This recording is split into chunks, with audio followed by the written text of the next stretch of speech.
दोस्तों नमस्कार। SN glory YouTube channel में एक बार फिर से आपका स्वागत है। आज डीएलएड सेकंड सेमेस्टर के गणित के अंतर्गत जो दूसरा चैप्टर है व्यंजक में प्रयुक्त जोड़, घटाना, गुणा तथा भाग के संकेतों तथा कोष्ठकों का सरलीकरण। पहला चैप्टर जो है वह एलसीएम और एचसीएफ है, जिसका वीडियो इसके पहले अपलोड किया जा चुका है। ये दूसरा चैप्टर है कि व्यंजकों में जोड़, घटाना, गुणा, भाग के संकेतों तथा कोष्ठकों का सरलीकरण। तो एक तरीके से ये सरलीकरण ही है। तो आइए देखते हैं कि इसमें क्या है, कैसे है। अगर आप चैनल पे नए हैं तो कृपया सब्सक्राइब कर लीजिए और आइए चलते हैं। तो इसमें जो सबसे ज़रूरी है हमको जानना, वह यह जानना ज़रूरी है कि जब हम सरलीकरण करते हैं जहाँ पे जोड़, घटाना, गुणा, भाग सभी एक साथ आते हैं। अब इस टाइप का क्वेश्चन आएगा नहीं कि 385 धन 718 धन 422 को जोड़िए। तो आता यहाँ क्या है कि सभी जितने भी संक्रियाएं हैं सबको एक साथ दे दिया जाता है और उसी को कहा जाता है सरलीकरण। और वही जो नियम इस पे लागू होगा वो बाडमास का नियम लागू होगा। तो आइए सबसे पहले देखते हैं कि ये बाडमास है क्या।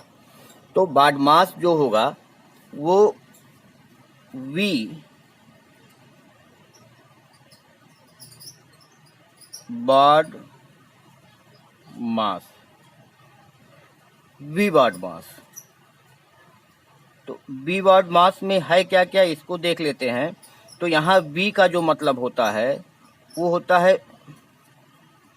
विनकुलम, या इसी को कहा जाता है बार ब्रैकेट, बार ब्रैकेट, या इसी को हम कह सकते हैं रेखा कोष्ठक,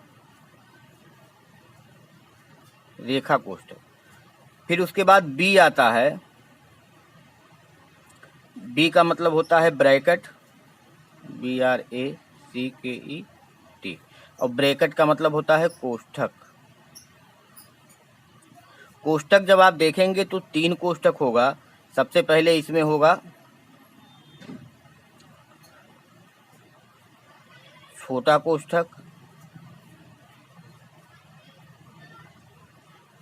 जो कुछ इस तरीके से होगा। फिर उसके बाद होगा मझला कोष्ठक,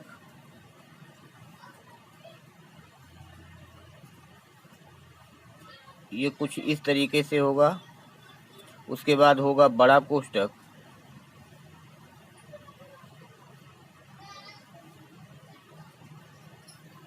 ये कुछ इस तरीके से होता है। तो सबसे पहले बार ब्रैकेट या रेखा कोष्ठक, फिर ब्रैकेट में 3 ब्रैकेट, छोटा, मझला और बड़ा। उसके बाद जो आएगा ओ, तो ओ का मतलब होता है आफ, अंग्रेजी इसका आप होता है, और आप का हिंदी होता है का, और का माने होता है गुणा, का माने होता है गुणा। फिर उसके बाद देखेंगे डी, डी का मतलब डिवीजन। उसके बाद है यम, मल्टीप्लाई। उसके बाद ए, एडिशन, जोड़। उसके बाद सब्ट्रैक्ट, घटाना। तो यही बाडमास है। तो अगर हम ऐसे कहें कि ये जो V बाडमास है, ये जो V बाडमास है, ये लाइन ब्रैकेट हो गया या बार ब्रैकेट हो गया। इसमें छोटा हो गया, मझला हो गया, बड़ा ब्रैकेट हो गया। आप का मतलब हो गया का, और का मतलब हो गया गुणा। उसके बाद डिवीजन, मल्टीप्लाई, एडिशन और सब्ट्रैक्शन। ये क्रम से ही इसमें लागू होते हैं। जैसे सबसे पहले ये 1 नंबर हम इसको दे रहे हैं, इसको 2 नंबर, इसको 3 नंबर, इसको 4 नंबर, इसको 5 नंबर, इसको 6 नंबर, इसको 7 नंबर, इसको 8 नंबर, इसको 9 नंबर। जो जिस क्रम पे है वह उसी क्रम पे सॉल्व होगा। अगर किसी क्वेश्चन में ये सारे जितनी भी संक्रियाएं हैं सब दे दी गई। रेखा कोष्टक भी है, छोटा कोष्टक भी है, मझला कोष्टक भी है, बड़ा कोष्टक भी है, आफ भी है, भाग भी है, गुणा भी है, जोड़ है, घटाना है। यानी सभी अगर दे दिए जाए किसी क्वेश्चन में तो सबसे पहले हम इसी रेखा कोष्टक को या विनिकुलम को ही सॉल्व करते हैं। उसके बाद छोटा कोष्टक सॉल्व करेंगे, फिर मझला कोष्टक सॉल्व करेंगे, फिर बड़ा कोष्टक सॉल्व करेंगे, फिर आफ सॉल्व करेंगे, फिर भाग, फिर गुणा, फिर जोड़, फिर घटाना। ये क्रम हमारा यही रहेगा। तो आइए शुरू करते हैं, देखते हैं कि ये है क्या, कैसे सॉल्व होगा। तो एक हम साधारण सा उदाहरण ले रहे हैं। पहला उदाहरण, जैसे मान लीजिए दे दिया गया कि बड़े कोष्टक में 3 ऋण, मझले कोष्टक में 2 ऋण, छोटे कोष्टक में 6/2, छोटा कोष्टक बंद, मझला कोष्टक बंद, बड़ा कोष्टक बंद। अब आप इसमें देख रहे हैं कि ब्रैकेट तीनों है, छोटा भी है, मझला भी है, बड़ा है, भाग है और घटाना है। तो हम कैसे सॉल्व करेंगे? तो हम जानते हैं कि सबसे पहले अगर तीनों ब्रैकेट है तो सबसे पहले छोटे ब्रैकेट को सॉल्व करेंगे। तो छोटा ब्रैकेट ये है, ये छोटा ब्रैकेट है, तो इस छोटे ब्रैकेट को सबसे पहले हम सॉल्व करेंगे। तो छोटा ब्रैकेट में 6/2 है, यानी 6 में 2 का भाग देंगे तो 3 आ जाएगा। तो बाकी की चीजें उसी तरीके से उतारते हुए यहाँ 2 ऋण 3, 2 ऋण 3,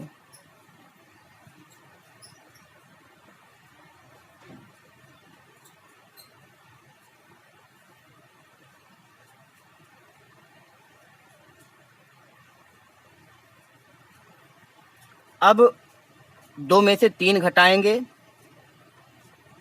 मझला कोष्टक है तो मझले कोष्टक को सॉल्व करेंगे। 2 में से 3 घटाएंगे तो -1 आएगा, तो ये हो जाएगा 3, और ये मझले कोष्टक को जब हम सॉल्व करते हैं तो यहाँ -1 आता है,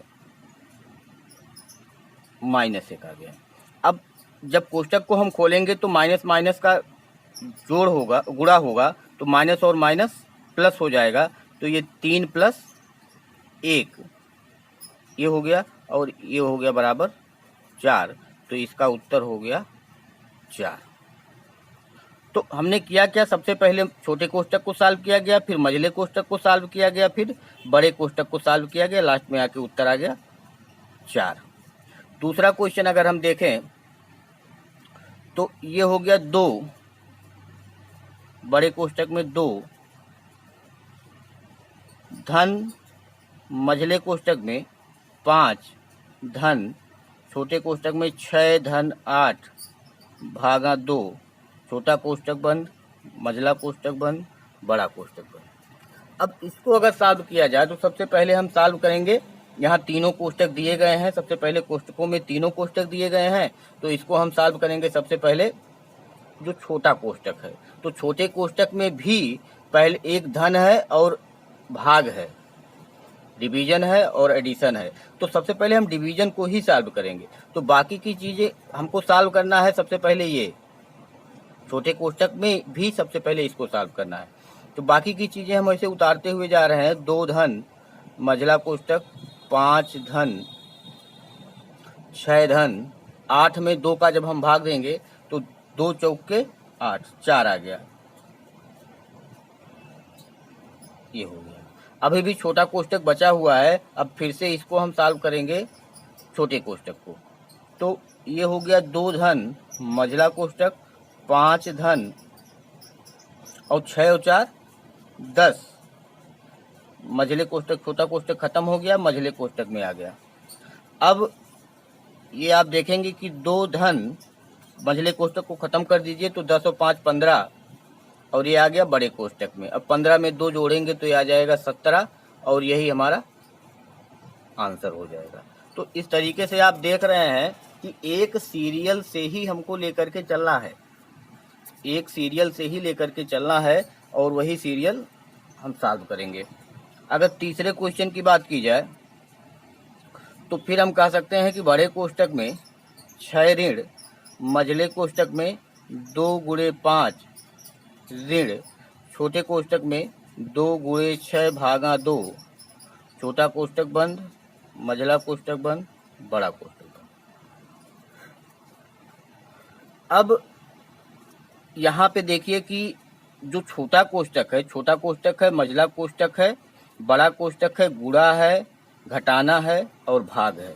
तो इसमें सबसे पहले हम सॉल्व करेंगे छोटे कोष्टक को, और छोटा कोष्टक 6 में 2 का भाग और 2 में 6 का गुणा। तो सबसे पहले हम डिवीजन करेंगे, 6 में 2 का भाग देंगे, बाकी की चीज़ें वैसे सेम ही उतारते हुए चले आइए।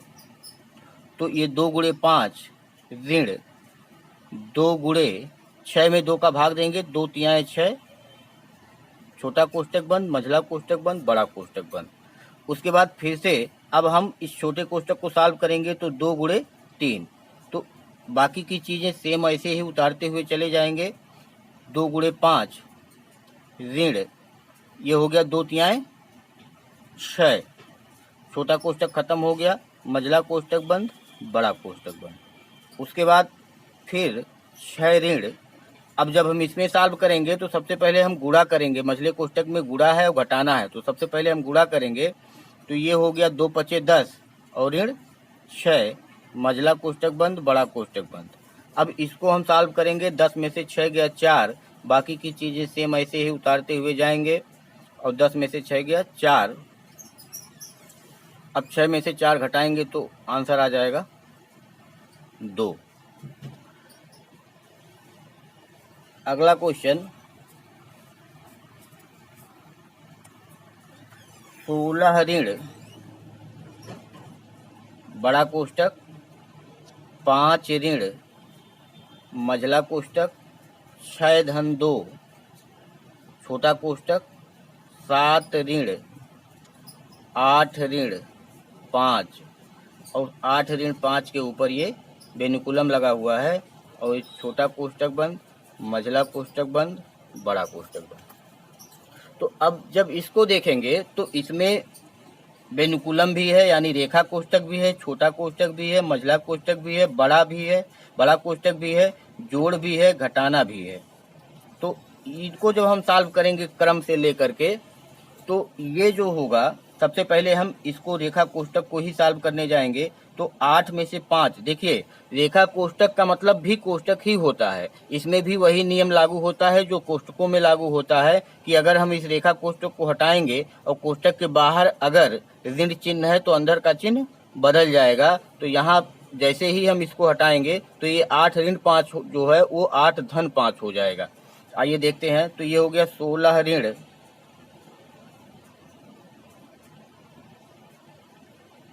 5 ऋण 6 धन 2, 7 ऋण 8 धन 5। हमने किया क्या कि इस रेखा कोष्टक को हटा दिया और ये चिन्ह बदल दिया, 8 धन 5 कर दिया, 8 धन 5 कर दिया।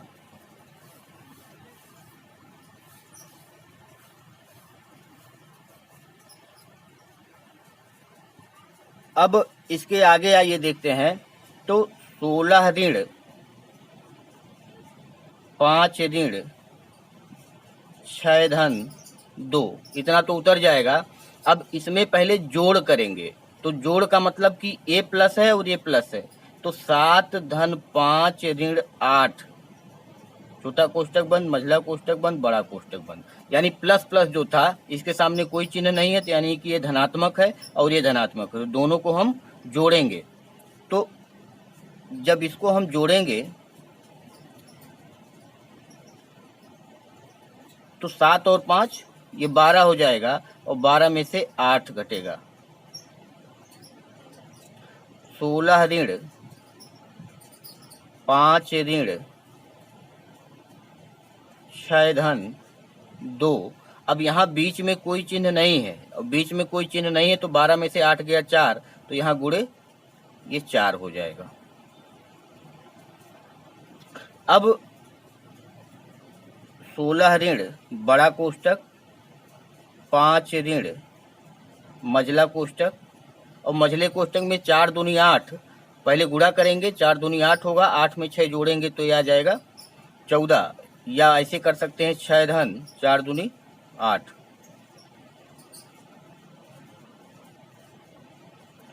अब 16 ऋण 5 ऋण 14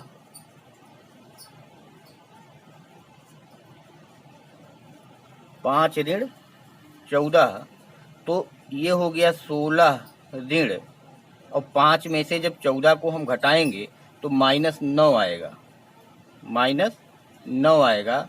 और 16 में जब माइनस माइनस का गुणा हो जाएगा, प्लस हो जाएगा, और 16 और 9 जोड़ेंगे तो ये आ जाएगा 25, और यही आंसर हो जाएगा।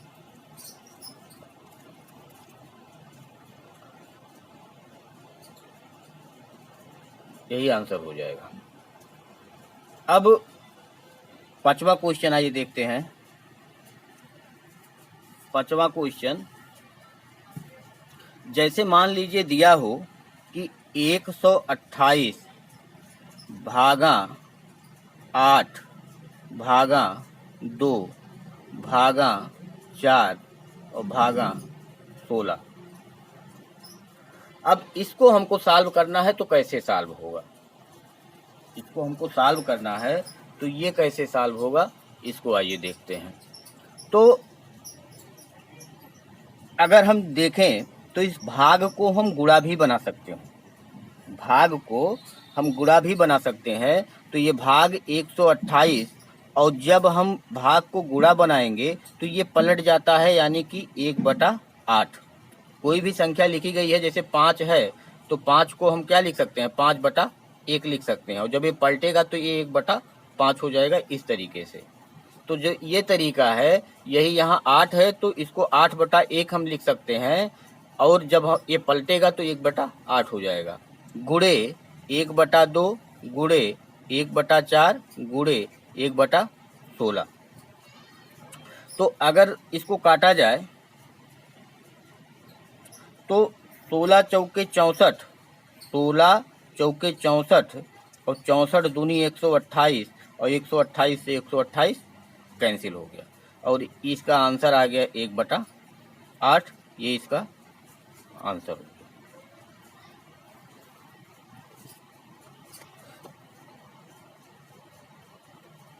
इसके बाद अगर देखें तो जैसे मान लीजिए कि क्वेश्चन आ गया 5 धन 5 ऋण 5 गुणे 5 भागा 5 बराबर कितना, ये क्वेश्चन आ गया। तो सबसे पहले इसमें क्या है, चारों संक्रियाएं हैं, और चारों संक्रियाएं जहां आती हैं वहां सबसे पहले हम भाग को ही सॉल्व करते हैं। तो ये क्या हो जाएगा कि 5 में जब 5 का भाग देंगे, पहले सबसे पहले इसको सॉल्व करेंगे, तो 5 में 5 का भाग देंगे तो 1 आ जाएगा। तो 5 धन 5 ऋण 5 गुणे 1, 5 में 5 का भाग दिए तो 1 हो गया। अब उसके बाद गुणा करेंगे तो 5 गुणे 1, तो ये हो गया 5 धन 5 ऋण 5 का 1 में गुणा करेंगे तो 5 होगा। उसके बाद जोड़ेंगे तो 5 और 5 ये 10 हो गया, और 10 में से 5 को घटाएंगे तो उत्तर हमारा हो जाएगा 5। तो इस तरीके से हम देख रहे हैं कि जहां हमको ये सारी चीजें मिल गई, वेनिकुलम भी मिल गया, ब्रैकेट भी मिल गया, ऑफ भी मिल गया, डिवाइड भी मिल गया, मल्टीप्लाई भी मिल गया, एडिशन भी मिल गया, सब्ट्रैक्ट भी मिल गया, तो वहां पे हम इसको इसी सीरीज में, इसी सीक्वेंस में ही सॉल्व करेंगे कि सबसे पहले हम वेनिकुलम को ही सॉल्व करेंगे। 1 नंबर हमने दिया, फिर ब्रैकेट में छोटा ब्रैकेट 2 नंबर पे, मझला ब्रैकेट 3 नंबर पे, बड़ा ब्रैकेट 4 नंबर पे, ऑफ 5वें नंबर पे, डिवाइड 6वें नंबर पे, मल्टीप्लाई 7वें नंबर पे, एडिशन 8वें नंबर पे, और सब्ट्रैक्ट 9वें नंबर पे। हम इसी सीक्वेंस में ही इसको सॉल्व करते हैं। तो सबसे पहले हमको यही जानना जरूरी है सरलीकरण के प्रश्नों में कि ये सीक्वेंस होता क्या है। तो इसमें आपको यही वी वार्ड मास को याद रखना है, और वी वार्ड मास अगर याद है तो आपका क्वेश्चन कभी गलत नहीं होगा। इसके लिए आप एकदम निश्चिंत रहिए। तो आप इसको याद करिए, वी वार्ड मास, vinculum, bracket, of, divide, multiply, addition, subtraction. तो इस क्रम को आप याद रखिए, और बाकी उसी सीक्वेंस में आप उस चीज को करते हुए चले जाएंगे तो आपको इस टाइप की समस्या कहीं नहीं आएगी। और आप उठा के पेपर को देखेंगे, बीटीसी सेकंड सेमेस्टर के पेपर को उठा के देखेंगे तो ये जो सरलीकरण के प्रश्न आते हैं वो बारहमास के ही आते हैं लगभग, और बारहमास के साधारण प्रश्न वहाँ आते हैं, बहुत कठिन प्रश्न नहीं आते हैं, एकदम साधारण प्रश्न आते हैं। तो आप इसको ध्यान में रखिए, इसको आप प्रैक्टिस करिए। अब कम से कम 4-5 क्लास आपको हम इस पे देंगे, 4-5 क्लास आपको हम देंगे केवल बारहमास पे ही, तो आपका सब कुछ क्लियर हो जाएगा। अगर चैनल पे आप नए हों, देख रहे हो, तो चैनल को सब्सक्राइब करिए और अपने दोस्तों में शेयर करिए। धन्यवाद, नमस्कार।